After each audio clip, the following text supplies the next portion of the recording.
Assalamualaikum warahmatullahi wabarakatuh. Hai teman-teman.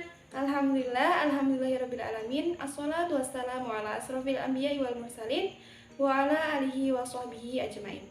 Kepada yang terhormat Bapak Joko Rohadi Wibowo, Magister Pendidikan Islam, selaku dosen pengampu mata kuliah media pembelajaran, dan tak lupa teman-teman yang saya banggakan. Terima kasih atas kesempatan yang telah diberikan kepada kelompok kami untuk mempresentasikan hasil diskusi makalah kami. Adapun anggota kelompok 6 yaitu sebagai berikut.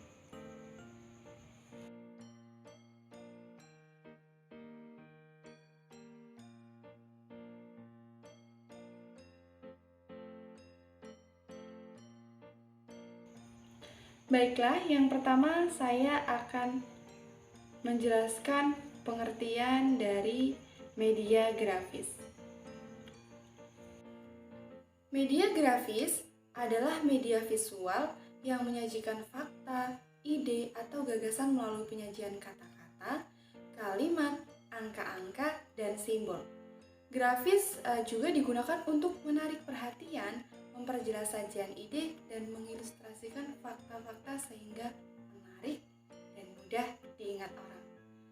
Mengutip dari pernyataan Nana Sujana Safi di buku tahun 2007 halaman 118 mengungkapkan media grafis adalah media pembelajaran yang terdiri atas lambang-lambang, titik-titik, dan simbol serta garis-garis yang menghubungkan variabel satu dengan yang lainnya.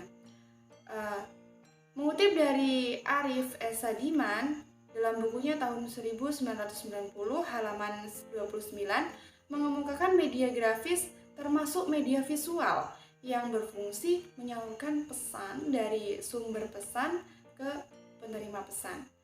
Nah, dari pengertian di atas dapat disimpulkan bahwa media grafis merupakan media visual atau media gambar untuk menyampaikan pesan dengan menarik dan orang dengan mudah untuk mengingatnya. Untuk menangkap informasi yang disalurkan melalui media ini banyak mengandalkan indera penglihatan. Nah, jadi dalam media grafis ini yang diutamakan yaitu kita lebih ke penglihatan. Nah, tentunya terdapat syarat-syarat pemilihan dalam penggunaan media grafis. Menurut Sadiman dan kawan-kawan, mengikuti prinsip-prinsip sebagai berikut. Yang pertama itu ada autentik. Gambar tersebut harus secara jujur melukisnya. Situasi seperti kalau orang melihat benda sebenarnya. Yang selanjutnya yaitu sederhana. Komposisi grafis hendaknya cukup jelas menunjukkan poin-poin pokok dalam gambar tersebut. Yang ketiga yaitu ukuran relatif. Gambar atau foto dapat membesarkan atau memperkecil objek benda sebenarnya. Maksudnya apabila gambar atau foto tersebut belum pernah dilihat anak-anak, maka sulitlah membayangkan seberapa besar benda atau objek tersebut ya. Nah, jadi untuk menghindari hal tersebut, hendaklah dalam menggambar atau foto itu terdapat telah dikenal anak-anak sehingga dapat membantunya membayangkan gambar yang kita berikan. Nah, selanjutnya itu gambar foto itu sebaiknya mengandung gerak atau perbuatan. Gambar atau foto yang baik tidak menunjukkan dalam keadaan diam, tetapi memperlihatkan aktivitas tertentu. Yang selanjutnya yaitu gambar yang bagus belum tentu baik untuk mencapai tujuan pembelajaran. Walaupun gambar atau foto karya siswa sendiri seringkali lebih baik dibandingkan dengan gambar yang bagus. Untuk itu, grafis hendaknya sesuai dengan materi dan tingkat usia anak. Yang selanjutnya yaitu tidak semua gambar yang bagus merupakan media yang bagus. Nah, jadi sebagai media yang baik, gambar hendaklah bagus dari sudut-sudut seni dan sesuai dengan tujuan pembelajaran yang akan dicapai. Karena tidak semua gambar yang sudah bagus menjadi media yang baik untuk anak-anak. Karena dari pemahaman mereka pun berbeda-beda ya. Jadi kita harus mengetahui dan memahami gambar atau media grafis yang sesuai untuk yang tepat untuk anak-anak. Nah, yang selanjutnya saya akan membahas mengenai fungsi media grafis. Di dalam makalah kami mengutip dua pernyataan. Yang pertama yaitu fungsi media grafis menurut Arif S. Sadiman 2010 halaman 28 mengemukakan media grafis memiliki fungsi sebagai berikut. Yang pertama yaitu menarik perhatian, kemudian memperjelas sajian ide, mengilustrasikan fakta yang mungkin akan cepat dilupakan atau diabaikan bila tidak divisualkan. Yang selanjutnya yaitu media grafis sederhana dan mudah pembuatannya. Media grafis termasuk media yang relatif murah ditinjau dari segi biaya. Sejalan dengan pendapat Engkoswara, yaitu media grafis memiliki fungsi sebagai berikut.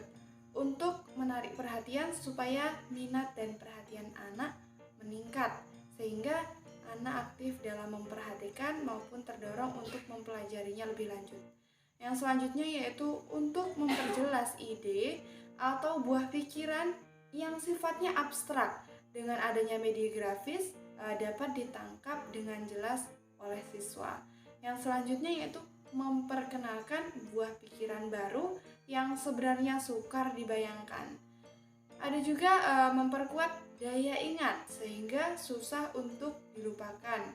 Berdasarkan uraian tadi, dapat diambil kesimpulan bahwa media grafis memiliki fungsi yang cukup besar untuk mengoptimalkan kegiatan pembelajaran apabila digunakan dengan baik dan sesuai. Nah, jadi bagaimanapun medianya, jika kita menggunakannya dengan tepat dan sesuai, pasti akan bisa meningkatkan hasil dari pembelajaran yang kita ajarkan. Maka dari itu, kita harus lebih teliti dalam memilih media pembelajaran. Baiklah, di sini saya akan melanjutkan materi kedua, yaitu jenis-jenis media grafis. Media grafis menurut Arif S. Sadiman ada beberapa macam. 1. Grafik. Grafik merupakan perpaduan antara angka, garis, dan simbol. Yang kedua yaitu diagram. Diagram yaitu yang memperlihatkan antara hubungan timbal balik yang mempersatukan antara garis-garis simbol. Yang ketiga, bagan. Bagan merupakan sajian sederhana dari angka, garis, dan simbol yang merupakan suatu proses dengan penyajian hubungan-hubungan terpenting. Yang keempat yaitu sketsa. Sketsa merupakan gambar atau lukisan-lukisan yang sederhana dari suatu gambar. Poster yaitu sajian kombinasi visual yang jelas menyolok dan menarik. F. Papan panel yaitu papan yang dilapisi kain flanel untuk ditempeli gambar dan kata-kata. G. Bulletin board yaitu papan biasa tanpa dilapisi kain flanel. Selanjutnya yaitu kelebihan dan kekurangan media grafis. Kelebihan: A. Mudah digunakan dan diperoleh. B. Lebih realistis. C. Media penyajian dan informasi. D. Mudah untuk informasi siswa. Kekurangan: A. Ukuran gambar kadang kurang tepat untuk pembelajaran kelompok. B. Semata-mata hanya gambar visual. C. Memerlukan sumber informasi dan kejelian guru untuk memanfaatkannya. Materi selanjutnya yaitu D. Penggunaan media grafis dalam pembelajaran, yaitu 1. Grafik. Grafik divisualisasikan dengan bantuan objek dalam bentuk garis, batang, dan gambar. Yang kedua yaitu bagan. Guru yang kreatif dapat merancang bagannya sendiri dengan terlebih dahulu menganalisis materi dan mempersiapkan apa yang ingin dibuat dalam bentuk bagan. Bagan yang baik haruslah memiliki kesesuaian dengan materi, tidak terdapat kesalahan-kesalahan konsep, data, atau informasi. Yang ketiga adalah komik. Kecenderungan yang ada pada siswa tidak begitu menyukai buku-buku yang berupa teks, apalagi tidak memiliki gambar dan ilustrasi yang menarik.